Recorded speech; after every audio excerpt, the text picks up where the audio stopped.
How to clear cache on VK on Android or iOS phone. Hello guys, in today's video I'm gonna show you how to clear it easy and quick. First open VK and then click Hub and then the storylines here and then settings. Now click app settings and then scroll down until you find cache, and that's it. Now clear cache.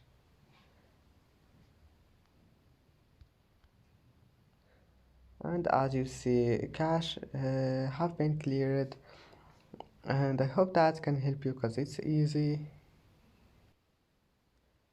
And that's it for today's video.